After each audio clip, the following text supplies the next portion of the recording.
Assalamualaikum warahmatullahi wabarakatuh.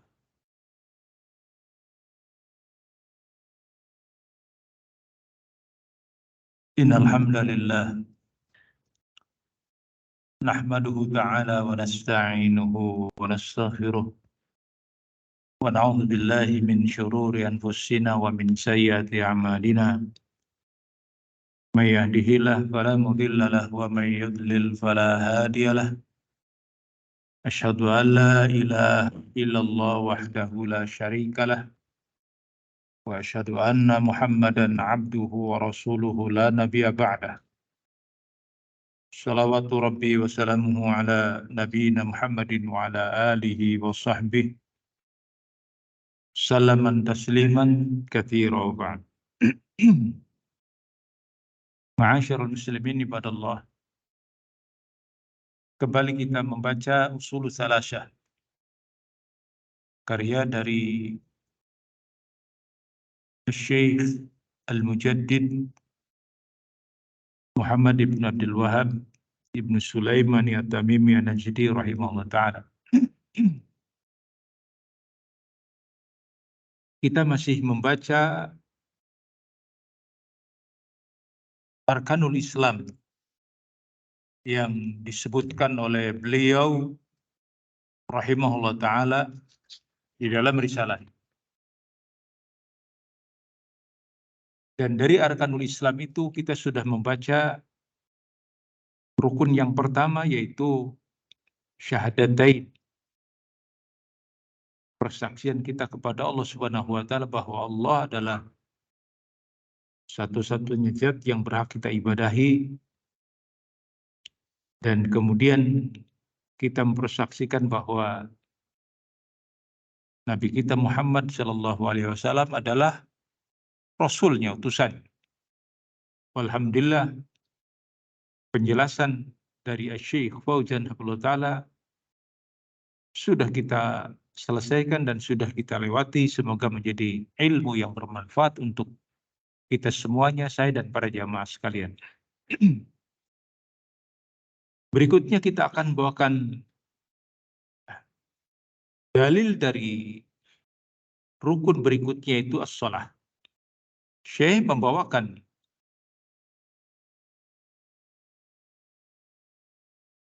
di dalam Ushulus Tsalatsah ini, kata beliau, wa dalilus shalah wa zakah wa tafsirut tauhid. Dan dalilnya tentang sholat serta zakat dan tafsir dari tauhid.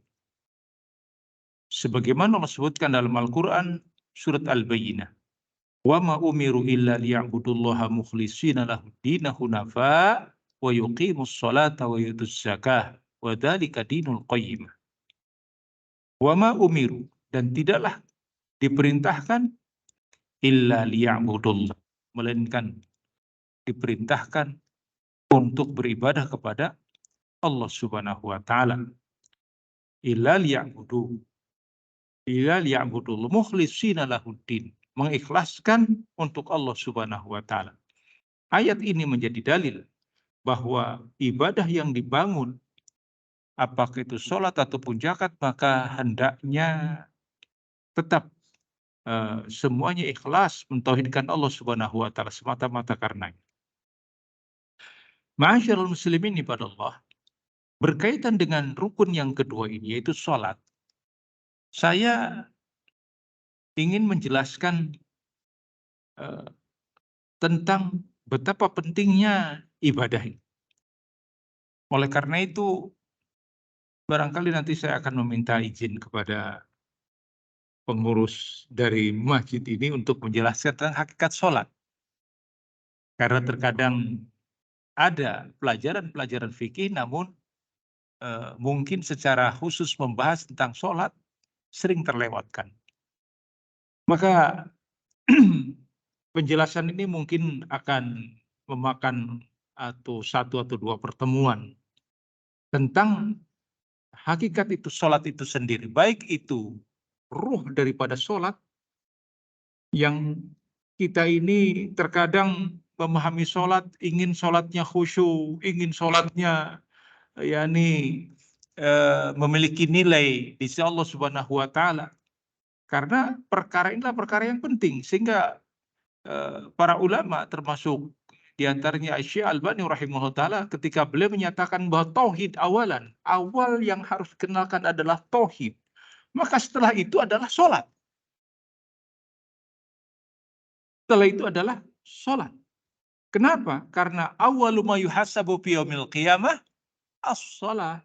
Karena yang pertama kali dihisab di hari kiamat nanti adalah sholat. Setelah tentunya akidahnya benar. Tauhidnya dalam kondisi bersih, jauh dari kesyirikan. Itu penting. Sehingga ma'asyiral muslimin ibadallah, hendaknya ada semangat pada diri-diri kita untuk bisa menegakkan ibadah yang satu. Tidak menganggapnya perkara yang remeh. Walaupun itu adalah sholat-sholat yang sifatnya nafilah. Sholat-sholat yang sifatnya ringan. Sebagaimana yang sudah kita ketahui dari hadis-hadis yang sahih. Bahwa antara satu sholat dengan sholat yang lainnya, baina sholat. Di antara sholat misalkan dari maghrib ke isya, isya ke subuh dan seterusnya. Itu adalah mukafarah. Sebagai penghapus atas dosa-dosa kita. Idza suniyabat kabair. Jika pelakunya itu menjauhi dosa-dosa besar. Sebagai pembersih, bayangkan. Sehingga ketika seseorang beribadah dengannya, sholat di waktu-waktu yang telah kita ketahui waktunya, ketetapannya, maka itu akan menjadi penghapus atas dosa-dosa yang kita perbuat oleh hamba di antara dua waktu tadi. Di antara sholat, misalkan duhur ke asar, dari asar ke maghrib, dari maghrib ke isya dan seterusnya, maka orang yang melakukan, yang menjaga waktu sholat tersebut, itu akan terhapus dari segala kesalahan. Dengan catatan, meninggalkan dosa-dosa besar. Demikian juga bainal jum'ah ilal jum'ah. Dari satu Jumat ke Jumat yang lainnya. Sebagaimana telah ma'ruf hadisnya dalam perkara ini. Oleh karena itu, ma'asyiral muslimin ibadallah, bersemangatlah dalam perkara ini. Kemudian, juga dalam perkara-perkara sholat-sholat nafilah. Sholat-sholat sunnah yang sering kita anggap enteng. Sebagaimana hadis yang ma'ruf yang dikeluarkan oleh Imam Muslim dalam sahihnya dari hadis Aisyah. Bahwa rokaatal fajr. Dalam riwayat yang lain, rokaataini minal fajr. 2 rakaat dari sholat fajr. Yang dimaksud adalah ya, qoblal fajr. Yani qobliyah subuh. Kata Rasulullah SAW, rakaatainu qoblal fajr khairun minad dunya wa ma fiha. Lebih baik dari dunia dan seisinya. Sholat apa ini? Sholat sunnah qobliyah fajr. Sholat sunnahnya saja lebih baik dari dunia dan seisinya.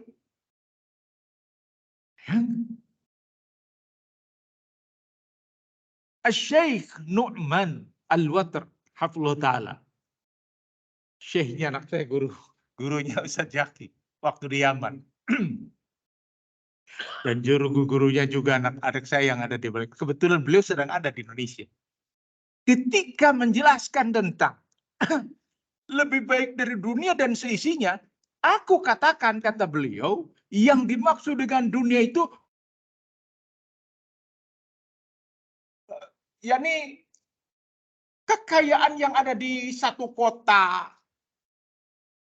Misalkan Cirebon, dikumpulkan kekayaannya ada berapa ratus miliar. Atau kota Jakarta, atau kota-kota yang lain. Aku tidak mengatakan bahwa yang dimaksud dengan dunia di situ adalah kekayaan di situ, kekayaan di satu tempat, di satu kota, atau di satu negeri. Atau kekayaan yang ada di dunia ini, kata beliau, hafizahullah ta'ala. Bayangkan, siapa orang yang terkaya di Indonesia? Siapa orang yang terkaya di dunia?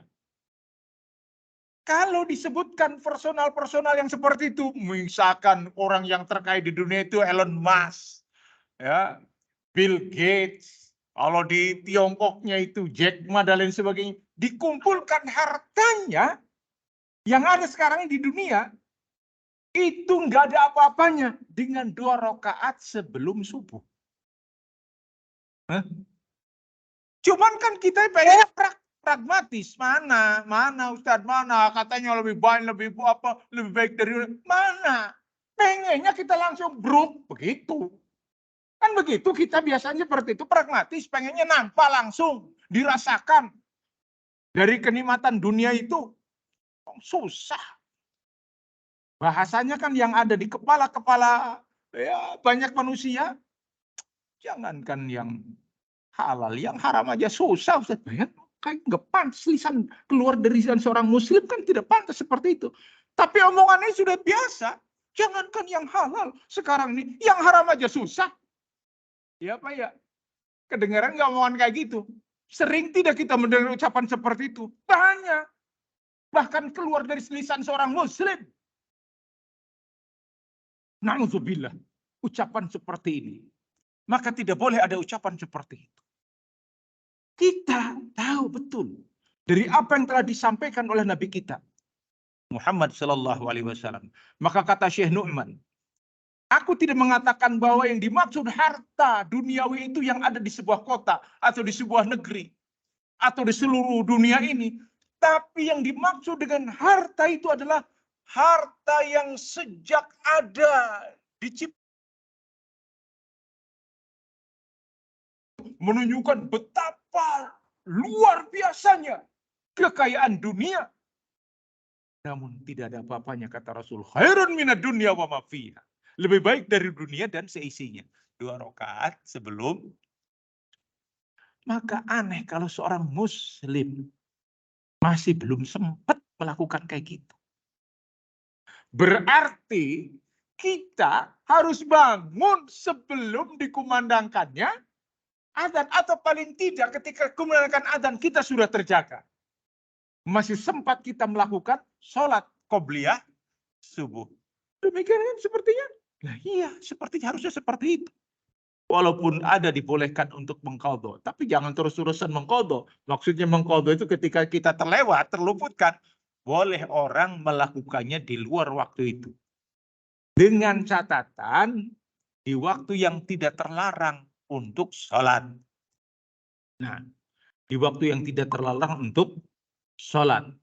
Dan itu pun tidak setiap saat bisa kita melakukannya. Kalau di masjid-masjid umum, orang tidak tahu hukumnya. Habis sholat subuh, assalamualaikum, lantas kemudian pindah bergeser, sholat lagi. Orang-orang akan bertanya, itu orang sholat apa itu? Masa habis subuh sholat? Karena nggak ngerti ilmu. Tapi kalau yang paham, boleh melakukannya. Hanya hati-hati, ma'asyiral muslimin ibadallah. Kalau kita sholat di tempat-tempat yang kita tidak ada ilmu tidak tentang perkara ini, kita tidak ketahui oleh manusia, kan banyak yang tersamarkan. Ya, orang taunya setelah subuh tidak ada sholat. Demikian. Tapi ada sholat, yaitu mengqadha qobliyah subuh. Disebabkan karena pentingnya perkara seperti ini. Wallahu a'lam bishawab. Oleh karena itu, ma'asyiral muslimin ibadallah, hendaknya kita bersemangat di dalam perkara ini. Kemudian disebutkan pula dalam riwayat At-Tabrani dari hadis Abu Hurairah radhiyallahu taala an, bahwa beliau menceritakan marra Rasulullah sallallahu alaihi wasallam ala kubri. Rasulullah SAW melewati sebuah kuburan. Kemudian beliau bertanya, qabr man hada? Ini kuburan siapa? Jadi terkadang dalam beberapa riwayat Rasulullah SAW melewati kuburan, bisa jadi beliau apakah untuk menguburkan jenazah para sahabatnya, atau memang beliau bersengaja untuk, yakni bisa jadi berziarah kubur. Atau mungkin hal-hal yang lain yang bisa jadi beliau melewati sebuah kuburan. Kata Nabi, kuburan siapa ini? disebutkan oleh para sahabat kuburannya Fulan bin Fulan, kuburnya si A bin si A begitu. Yani disembunyikan namanya sebagai bentuk adab, ya, agar tidak menyebutkan kuburan siapa dan siapanya. Walaupun para perawi yang lain menyebutkan, nanti ada beberapa riwayat yang mengatakan itu adalah kuburannya si Anu begitu kan. Nah, dalam riwayat Tabrani tidak disebutkan kuburannya Fulan bin Fulan. Maka apa kata Rasulullah SAW? Rokaatan tuhkiruna wa tunfiluna ahabba ila sahibul qabr duniaku.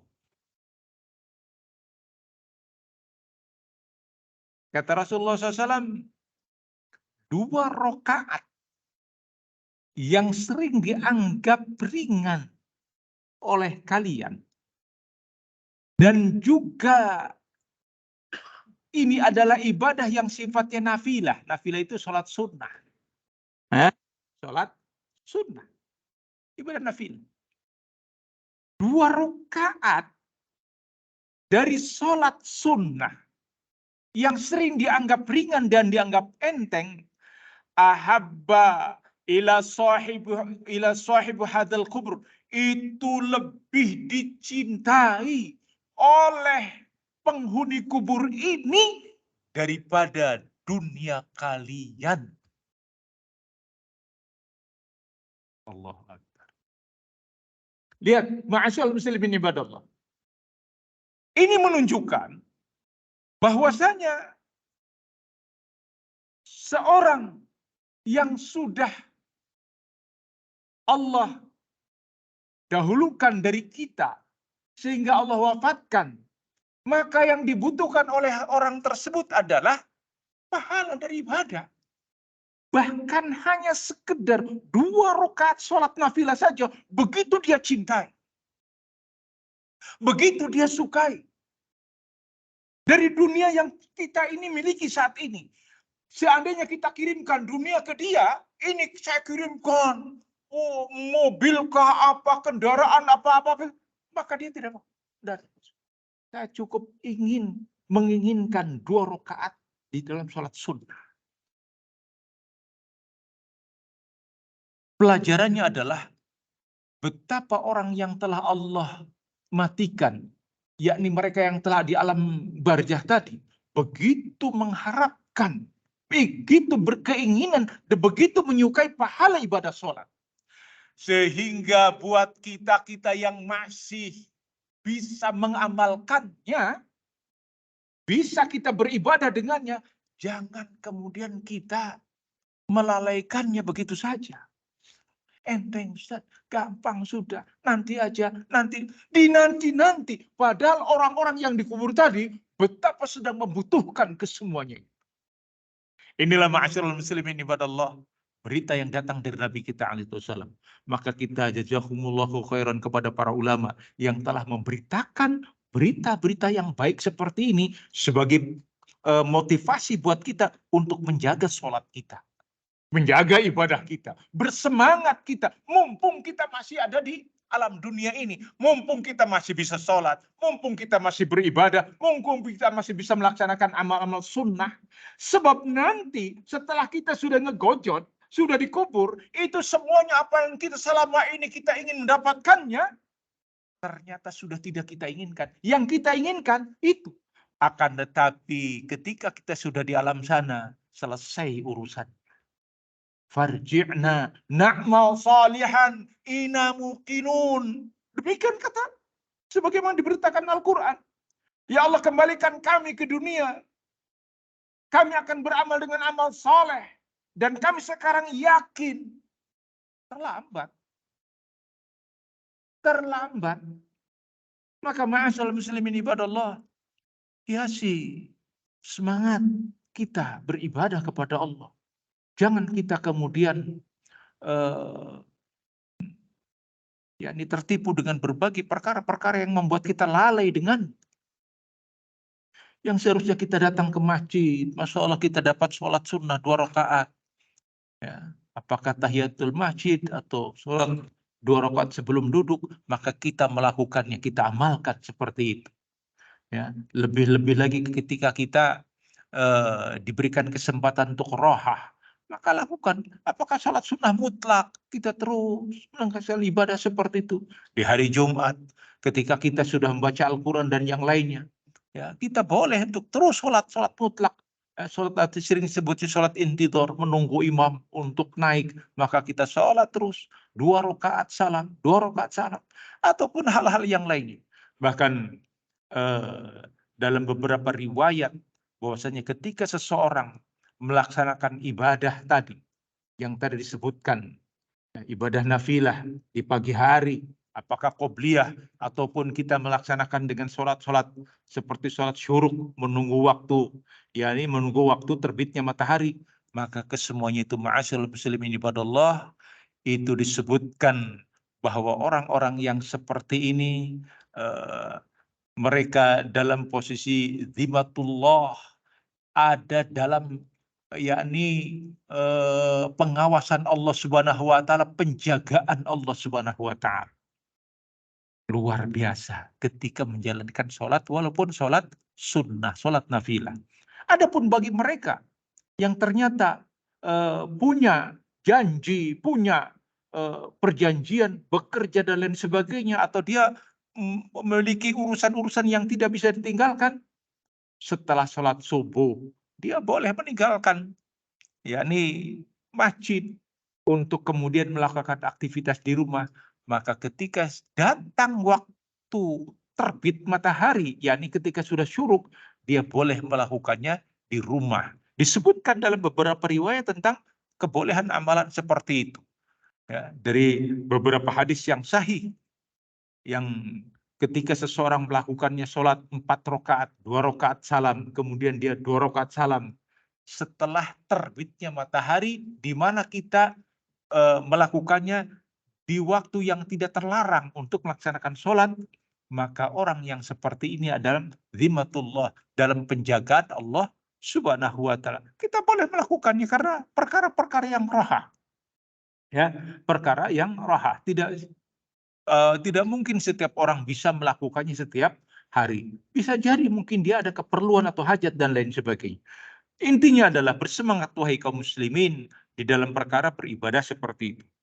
Kemudian saya pun ingin membacakan pula bahwa ketika kita sedang di masjid,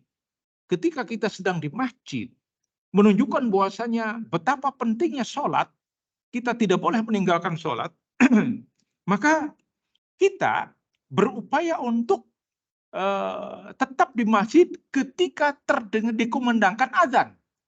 Ketika dikumandangkan azan. Hadisnya adalah apa yang dikeluarkan oleh Imam Muslim di dalam sahihnya dari hadis Abu Hurairah. Kata seorang murid dari Abu Hurairah, Abi Sya'tha. Kata beliau menceritakan, kunna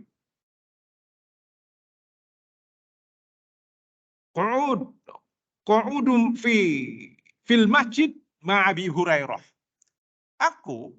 Kami sedang duduk-duduk bersama Abu Hurairah di masjid. Kemudian terdengar azan. Ketika itu salah satu dari kami, jadi ada seseorang yang kemudian keluar dari masjid.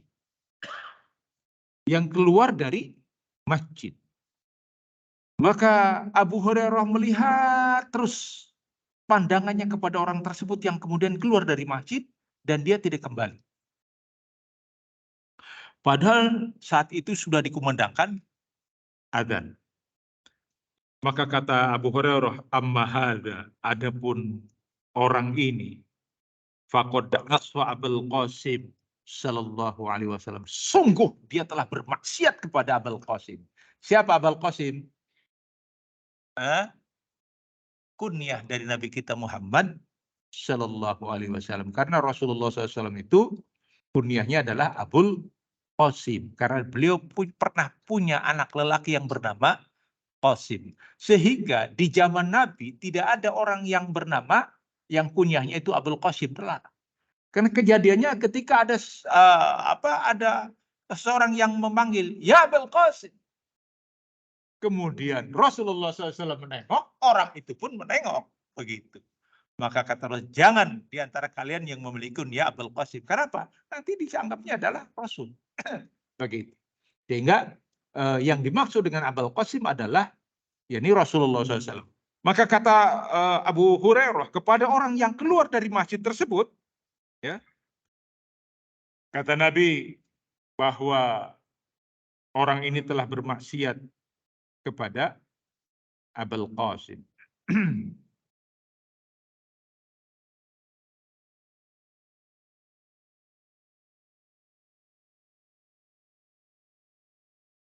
Kemudian juga disebutkan dalam riwayat yang sahih yang dikeluarkan oleh Imam Ahmad juga dari Abi Hurairah. Kata Abu Hurairah, umirna Rasulullah SAW diperintahkan kepada kami oleh Rasulullah SAW. Idza kuntum fil masjid fanudiya bis shalah. Jika salah seorang di antara kalian sedang di masjid dan kemudian diperdengarkan azan untuk menyeru kepada salat, fala yakhruj ahadukum hatta yusalliya.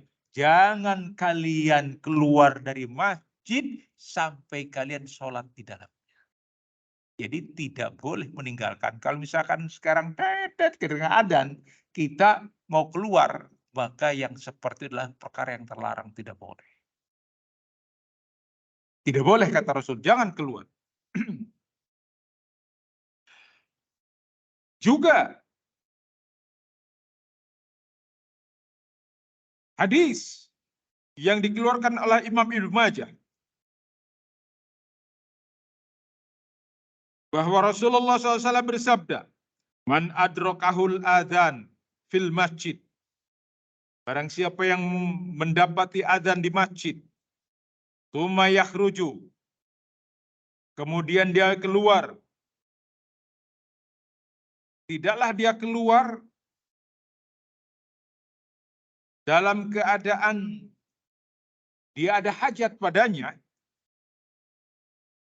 wa huwa la yuridur roja, dan dia tidak ingin kembali, tidak kembali, wa huwa munafik, maka orang inilah orang munafik. Ngeri tidak? Berkaitan dengan apa ini? Sholat, ma'asyarul muslimin, ibadah.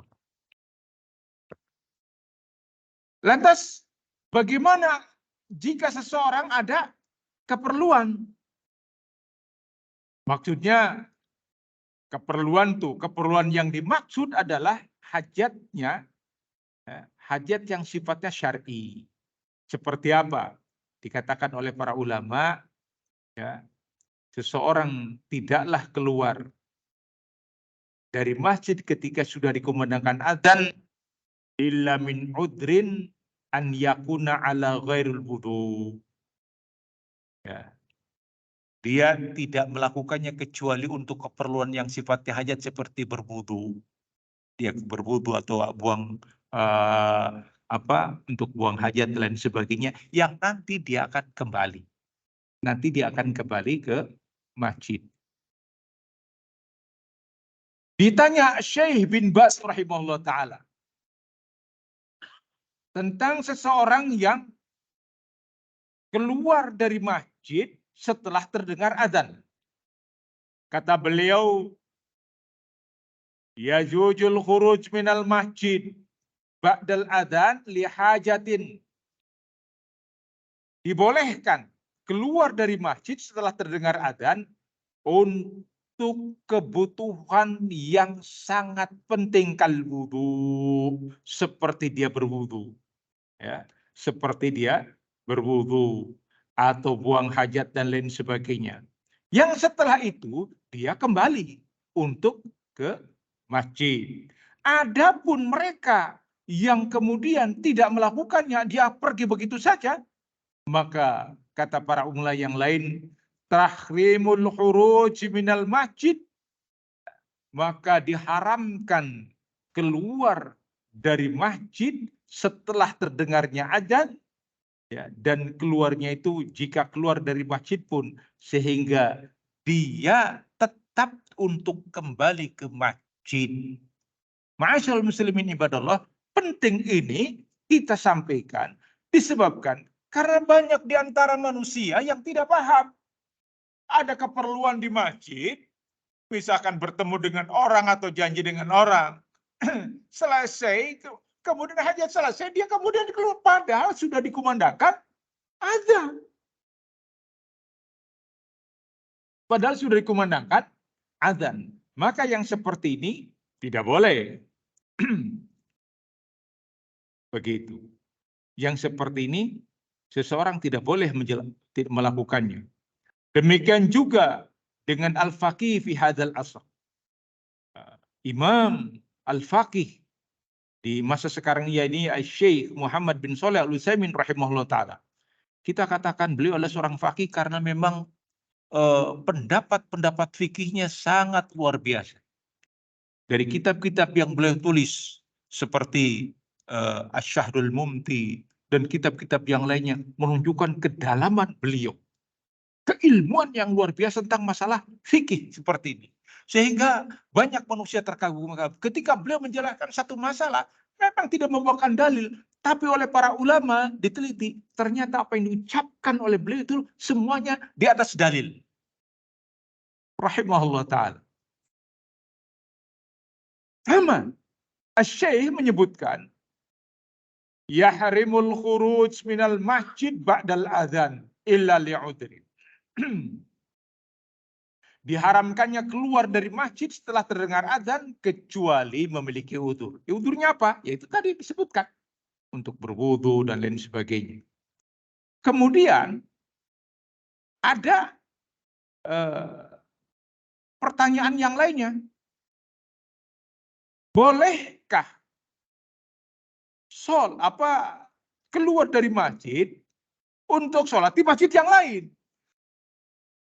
Saya keluar, tapi saya di masjid dan juga saya sholat. Begitu. Bagaimana? Maka kata beliau, disebutkan oleh Syekh Muhammad bin Ibrahim, rahimahullah ta'ala. Ini gurunya Syekh bin Bas. Ya. Syekh Muhammad bin Ibrahim, gurunya juga Syekh Utsaimin, para ulama yang lain. Tahrimul khuruj minal masjid fihi tafsil. Keluarnya seseorang, diharamkannya seseorang keluar dari masjid memiliki rincian. Ingkana bila da'i wala ard lahu sahihun haram. Jika keluar dari masjid tersebut tanpa kebutuhan, ya, dan tujuan yang dibenarkan, maka itu haram. Yaitu jika ia keluar dari masjid tersebut sehingga tidak mengerjakan sholat. Yang perkara inilah haram.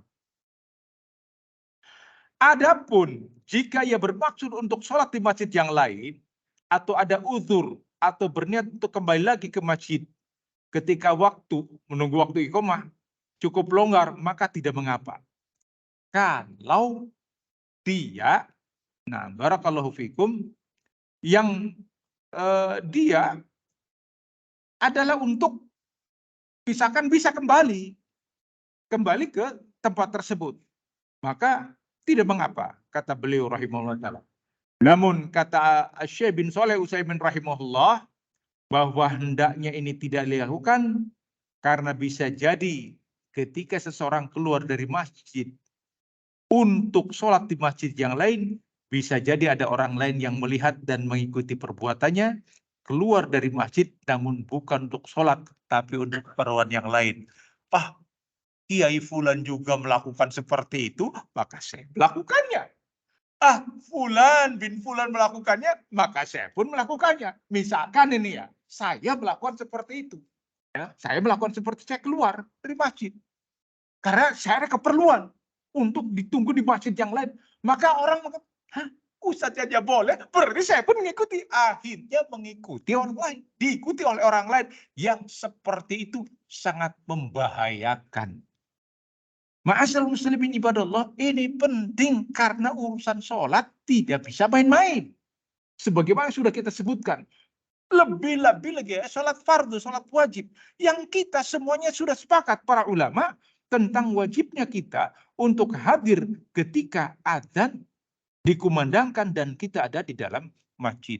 Oleh karena itu, sebagai seorang muslim, seorang mukmin, hendaknya kita saling mengingatkan di antara kita agar terjadi hal-hal yang baik di tengah-tengah kaum muslimin, khususnya ketika dakwah tauhid dan dakwah sunnah itu dijelaskan kepada umat, sehingga umat akan merasa simpati. Bayangkan, di musim-musim di zaman-zaman sekarang ini, ma'asyiral muslimin ibadallah, ketika para tokoh-tokoh agama itu sibuk dengan tamu-tamunya, maklum, ya kan? Banyak tamu dari ini, tamu dari itu, ya kan? Dipanggil sana, dipanggil sini. Namanya juga tahun politik, ya kan? Wah, datang. Ini orang-orang sibuk sholat, dia hanya sibuk menerima tamu. Waduh, ini ada tamu, kita harus menghormati tamu. Tamu kan harus kita muliakan, kan gitu. Bawa dalil, maka yu'minu billahi wal yaumil akhir fal yukrim dhaifa. Barang siapa yang beriman kepada Allah dan hari akhirat, maka muliakan tamu. Jadi kita sedang memuliakan tamu. Ya subhanallah, tamunya diajak ke masjid sekalian. Sholat begitu. Jangan kemudian yang dijadi sholat itu adalah murid-muridnya, santri-santrinya, sedangkan tokoh pembesarnya ngobrol untuk menerima tamu. Atau karena sedang sibuk seperti itu, dipanggil ke sana. Ini akhirnya di sini sholat ditinggalkan. Loh, kemana itu? Sedang ada keperluan hajat di sana, ditunggu manusia. Ini yang sedang kita hadapi Allah Rabbul Alamin. Kita tidak tahu ketika kita keluar masjid, na'udzubillah, diambil oleh Allah Subhanahu wa taala. Bayangkan, ya akhi karim, barakallahu fikum. Yang tadi kita dapat riwayat dari Imam Tabrani. Bagaimana orang benar-benar menghendaki, mengharapkan 2 rakaat sholat sunnah, pahalanya begitu dinanti, begitu diharapkan, daripada dia digerujuk dunia. Saya nggak butuh. Yang saya butuhkan hanya itu. Ini sholat wajib, sholat fardu yang kita diperintahkan untuk benar-benar menegakkannya. Maka tentunya lebih kita utamakan, lebih kita dahulukan. Oleh karena itu, bab tentang sholat ini, ma'asyiral muslimin ibadallah, bukan perkara yang gampang, bukan perkara yang enteng. Butuh kita untuk bisa menegakkannya, dan butuh kehadiran hati-hati kita dalam beribadah. Karena kita pun akan mempelajari pula bahwa yang namanya sholat, kita menghendaki adanya kekhusyuan di dalam sholat. Itu khusyuk sholat kita bukan khusyuknya cara orang-orang yang sedang sholatnya sholat bermeditasi. Sebab ada pelajaran sholat, cara sholat khusyuk, gayanya fulan bin fulan. Ternyata memadukan meditasi. Apa meditasi? Bersemedi. Atau apalah gitu. Ini akan membuat tambah khusyuk kita. Khusyuk itu bukan seperti itu. Rasulullah SAW orang yang paling khusyuk di dalam sholatnya. Apakah Rasulullah SAW tidak mendengar ucapan manusia? Apakah Rasulullah SAW tidak terganggu? Bahkan Rasulullah SAW ketika sedang sholat, pakaiannya penuh ornamen, baju bagus ini yang diberikan Abu Jahal. Rasulullah selesai sholat langsung itu bukakan, ganti, udah tukerkan dengan baju yang biasa-biasa saja, walaupun bukan baju yang bagus. Kenapa? Dia mengganggu dalam sholat. Menunjukkan Rasulullah SAW terkadang terganggu sholatnya. Padahal beliau adalah orang yang paling khusyuk.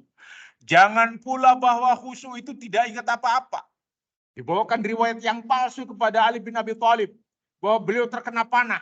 Ketika mau dicabut panahnya, jangan. Nanti panahnya dicabut di waktu sholat. Karena ketika sholat dia tidak merasa sakit. Itu dusta, boban.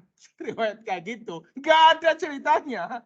Ya. Ali bin Abi Thalib kena panah, kemudian nanti dicabut panah waktu sholat. Karena dia tidak akan merasa sakit. Kenapa? Saking khusyuknya sholat. Bukan kayak gitu. Gak ada riwayat.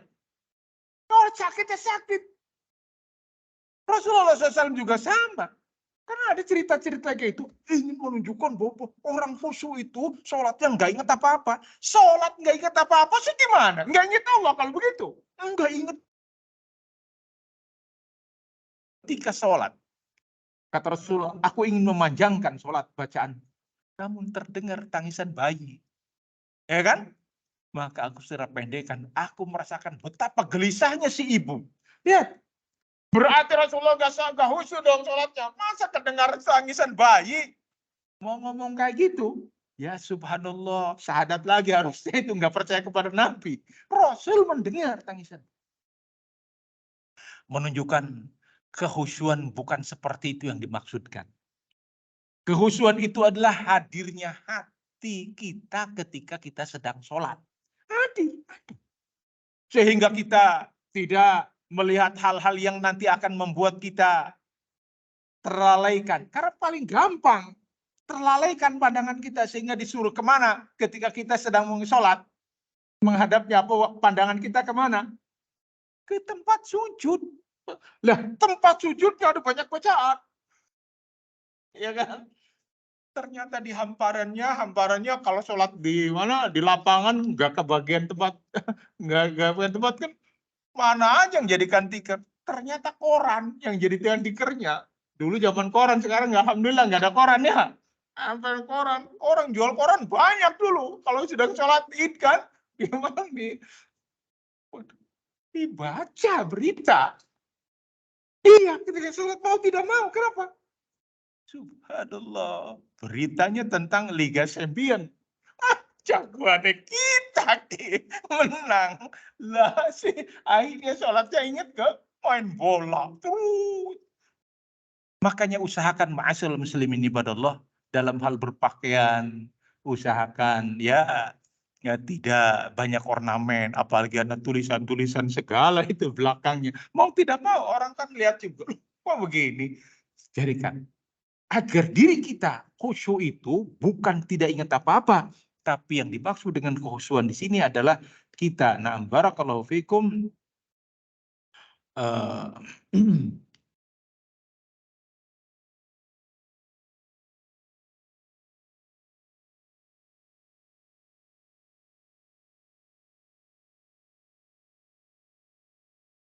Kita sholat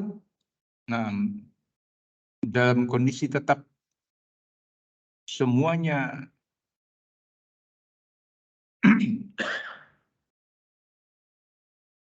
di atas bimbingan dari syariat agama ini. Demikian ma'asyarul muslimin ibadallah. Dan jika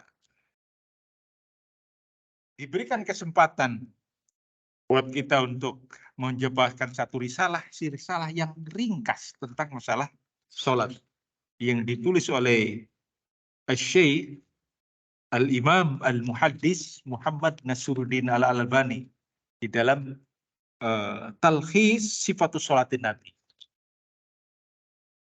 Saya akan hanya membacakan poin-poinnya saja dari risalah beliau agar kita tahu bahwa yang namanya sholat itu bukan hanya sekedar kehadiran hati, tapi kaifiatnya pun kita harus mengetahuinya, tata cara sholatnya. Karena Rasulullah menyatakan, "Shollu kama ra'aitumuni usolli." Sholatlah sebagaimana kalian melihat aku sholat. Maka tentunya kita penting untuk mengetahui perkara-perkara sholat. Lah, kenapa mesti mengambil sifat sholat Nabinya Syekh Albani? Karena di masa sekarang ini hanya karya tulis beliau yang lengkap. Bicara tentang sholat mulai dari takbir sampai salam. Mulai dari takbir sampai salam itu hanya risalah beliau yang paling ringkasnya. Dan beliau meringkasnya. Sehingga banyak kitab-kitab yang lain yang bicara tentang sholat. Seperti misalkan di Bulughul Maram. Tapi itu mutawalat panjang. Sedangkan beliau meringkaskan. Apa yang harusnya menjadi rukun-rukunnya. Itu yang harus dipegang. Kenapa? Karena kita tidak ingin sholat kita sebagaimana sholat yang disebutkan dalam berita yang datang dari Nabi kita, yang para ulama menyebutnya sholat yang disebutkan musi sholat tahu, orang yang jelek sholatnya. Ketika ada seseorang yang datang kepada Rasulullah SAW, sedang Nabi sedang berbicara dengan para sahabat di masjid, maka orang ini datang ingin menemui Nabi. Maka kemudian dia sholat 2 rakaat, sholat tahiyatul masjid. Demikian para ulama menyebutkan. Karena ingin bertemu dengan Nabi, maka dia sholatnya ringkas sekali. Selesai sholat, kemudian kata Rasulullah SAW, irji fasolli. Dalam riwayatnya ditanya, sholaita ya fulan, kamu sudah sholat? Sudah sholat? Bala ya Rasulullah. Saya sudah selesai. Maka kata Rasulullah, irji fasolli fa innaka lam tusolli. Kembali lagi kamu sholat karena sesungguhnya kamu belum sholat. Disuruh ulangi oleh Nabi. Maka orang ini kembali melaksanakan sholat persis sebagaimana dia melakukan sholat. Maka kemudian orang ini datang kepada Rasul dan Rasul kembali memerintahkan irji fasolli fa innaka lam tusolli. Kembali kamu sholat karena kamu belum sholat. Sampai salasa marat, 3 kali berturut-turut diperintahkan oleh Nabi untuk kembali. Maka orang tersebut menyatakan, ya Rasulullah, ma'uhsinuhan. Saya tidak bisa lebih baik dari ini. Fa'allimni, ajarkan saya sholat. Maka diajarkan oleh Nabi sholat yang menjadikan orang ini tidak disuruh kembali sholat. Nah, kata para ulama, inilah fondamen hadis yang harus dipahami oleh setiap muslim agar sholatnya tidak disuruh diulang. Ini yang dikatakan hadis musi sholat. Hampir semua para ulama meriwayatkan hadis ini. Oleh karena itu, mohon berkenan barangkali nanti akan kita bacakan poin-poin yang paling ringkasnya tentang risalah sholat ini. Karena ini termasuk arkanul Islam yang kedua. Wallahu a'lam bishawab.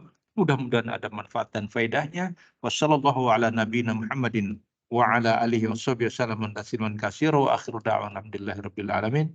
Wassalamualaikum warahmatullahi wabarakatuh.